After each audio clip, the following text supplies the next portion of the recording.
Welcome into the round 4 recap from the 2014 Millionaire Open, playing in the Class A section, round 4 of 7. To this point, I was sitting on a win, a loss, a draw in round 3.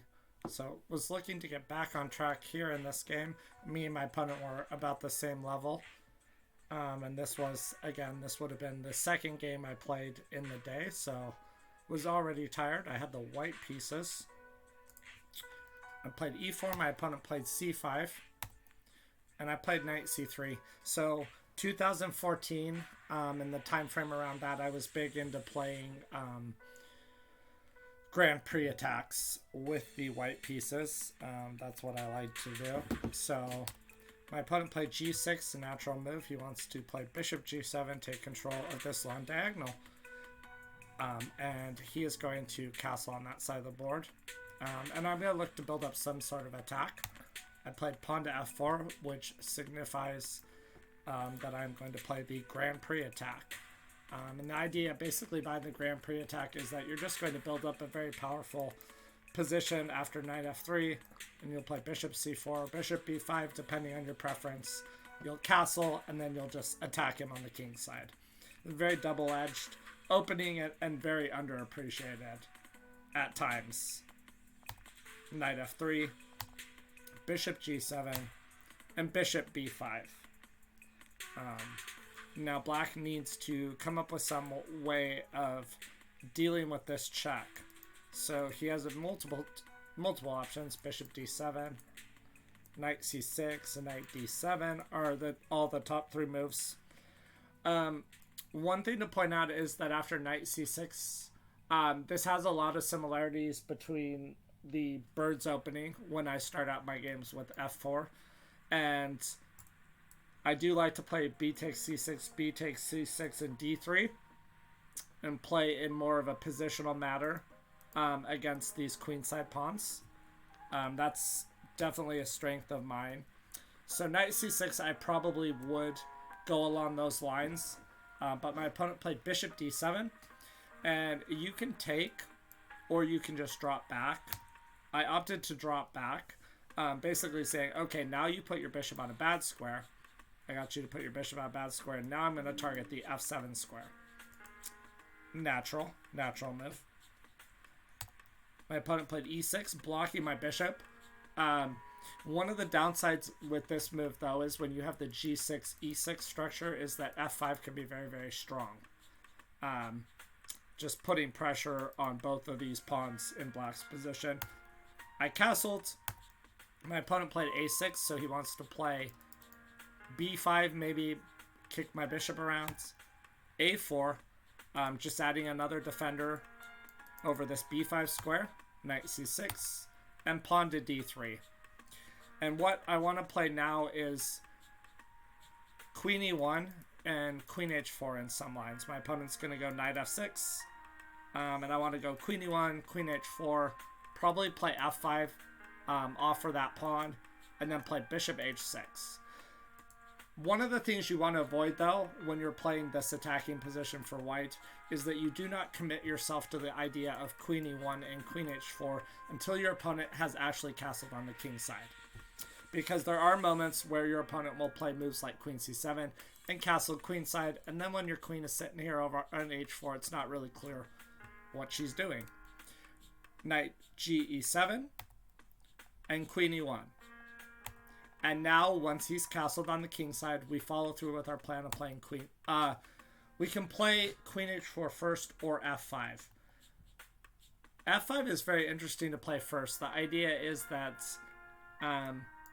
we want to take away this option. In some of these lines, f5 is a very strong move for black. Just taking away a lot of our attacking ideas. So sometimes it's worth it to offer this f pawn, because you're opening up your dark squared bishop. Your queen's going to come into h4, and your knight's going to come into g5 is the basic idea. And then my opponent makes the wrong capture, and he opens my light squared bishop up here. And I played queen h4. At this point, white has a very, very big advantage. Black has to be very, very careful how he proceeds from this point. And queen e8 is not the move. Queen e8 is not the move, and I can't really... I'm not really sure why my opponent played queen e8. And then now what we want to do is we want to play bishop h6. We want to build up some pressure by offering to trade our dark square bishop. And then knight g5. Bishop h6 and knight g5. And then we're actually going to be threatening some checkmates in the position. So bishop h6. My opponent played basically the only move actually that the computer is giving. Knight e5. And I played knight g5. Now, as you guys can see, there's a very basic threat here going on. I want to play bishop takes g7, king g7, and queen h7. And if I get those moves in, black is not going to survive this position. But my opponent here played knight c4. And again, I can't tell you guys to this day why I didn't play bishop takes g7. There could have been a majority of reasons. Fatigue, not thinking about the position long enough. You know, seeing ghosts of maybe looking at the position and thinking that black could do certain things that he couldn't do. But the best move here is actually bishop g7, and this is actually winning. Because black has to deal with queen takes h7. He doesn't have time to move his knight, because then there's queen h7 mate. So black is forced down a line where he has to play king g7. And then we play queen h7. Again, he's forced. King f6.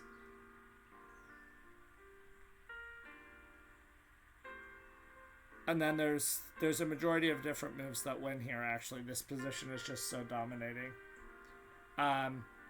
Apparently e5 is mate in 7. So e5... okay. So on knight e5, there's this very pretty mate. Knight c3 to e4, checkmate. The pawn on f5 can't take.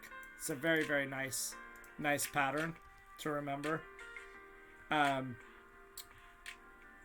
Same on d takes e5. This is checkmate. Important to notice, guys, you don't want to put this other knight on e4 because he can go to e6. So after e5, the only way to keep the game going is to go king takes e5 and then queen g7, very natural. Notice all the squares are taken away from this black king. So f6 is forced. f6. And then rook ae1.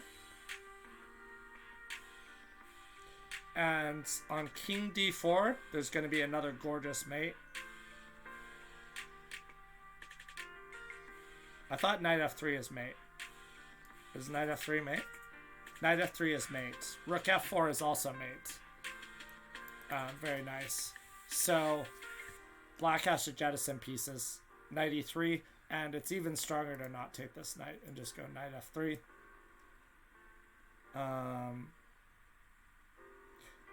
What happens on king e6? King e6, there's rook e3 mate. So king f4. And then there's just so many moves that win. Knight e2 check. King has to go to g4. h3. King h5. And this is actually mate. But knight f4 is prettier. Always go for the pretty mate, guys. There's a lot of nice mating sequences here. It's good practice. So I don't know why I didn't play bishop takes g7, and because of that fact, I took the knight on c4, which is an awful move, and now black is just crushing because he plays the move pawn f6. Pawn to f6. Sorry guys, I need to...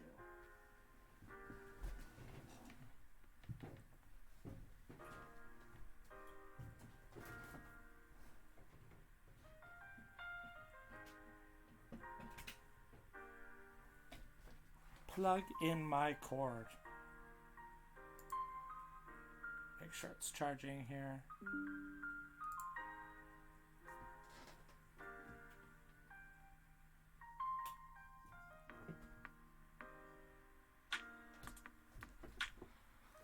Alright, now we're charging. Alright. So f6 and now black is just dominating this game. I played... what did we play? I took on g7. And now, unfortunately, my opponent does not have to play king g7, which would result in mate, but he can play f g5. And now I have an issue. My queen is under attack, and he's attacking my bishop. Queen h6, he has rook f7. Now he's double attacking this bishop, and I'm going to lose material. My bishop has nowhere to run to, and I cannot defend it. So I have to start bailing out and trying to grab some material.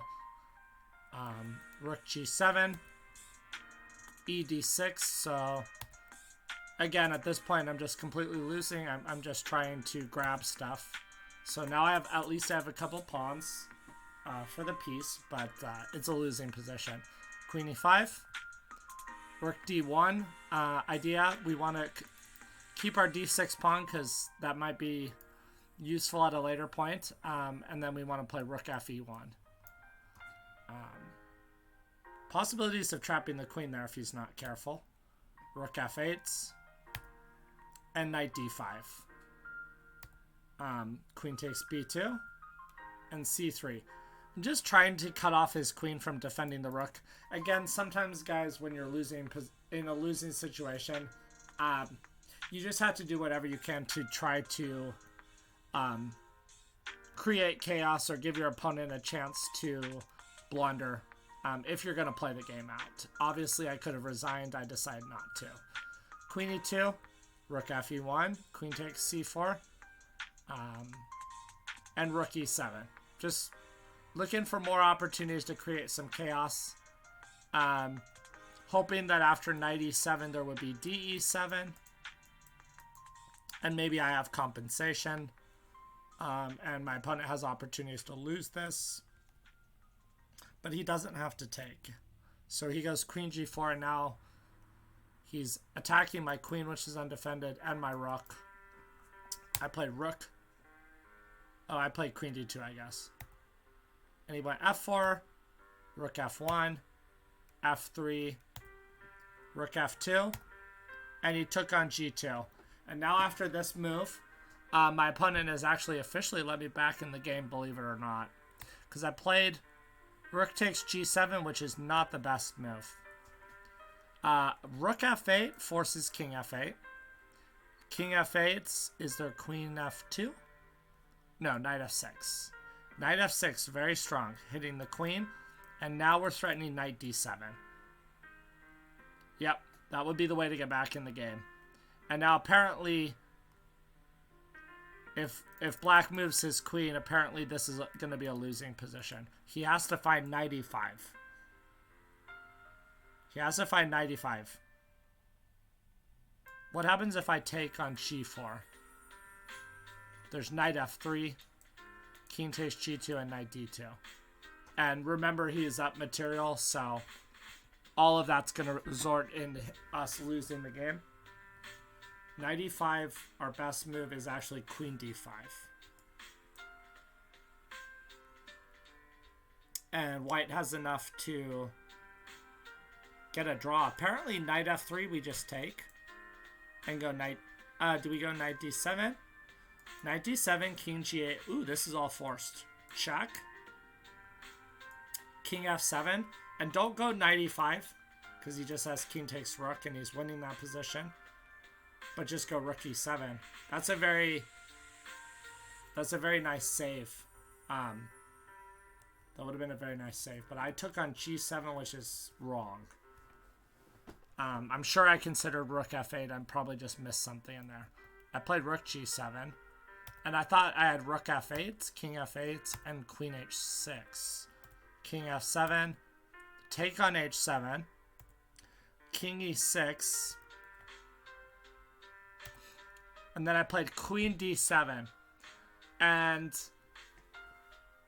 this looks like a very, very clever move, guys. But again, you got to remember that black is actually still up material.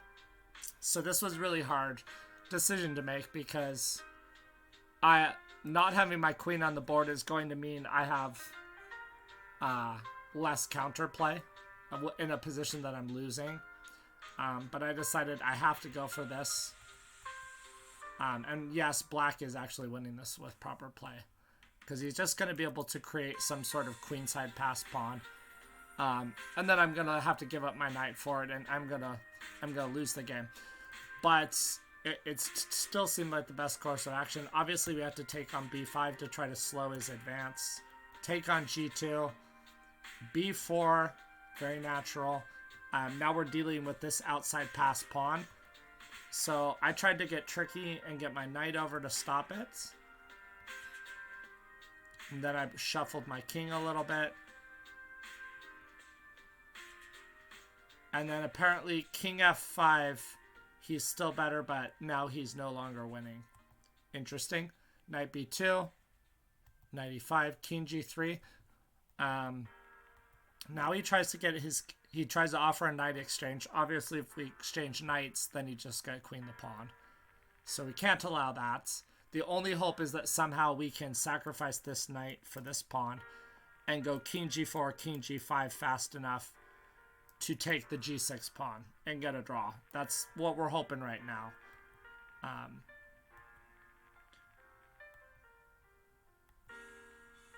And black does a pretty good job.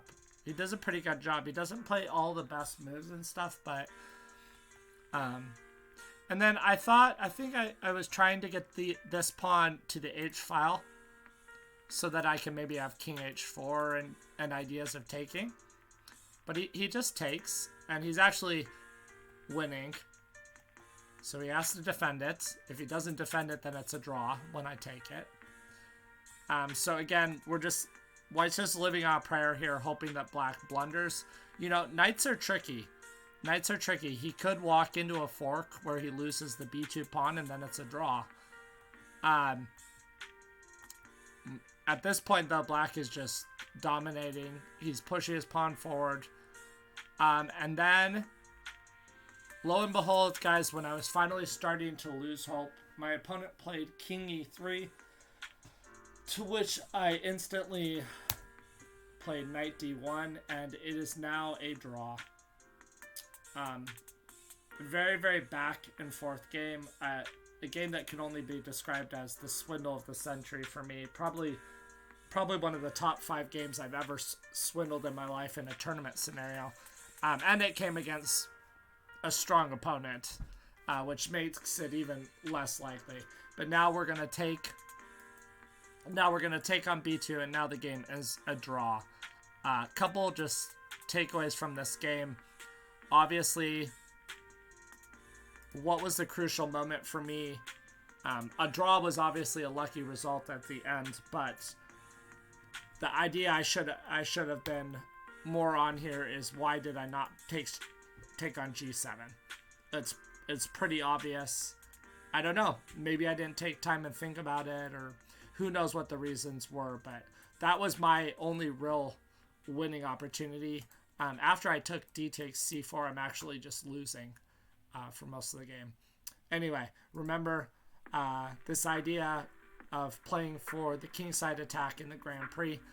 Play queen h4, bishop h6, knight g5, and then look to just take on g7. Play for the attack. It kind of plays itself if you get that possession. So I hope you enjoyed this game. Thank you everyone for watching and supporting, and I will see you later.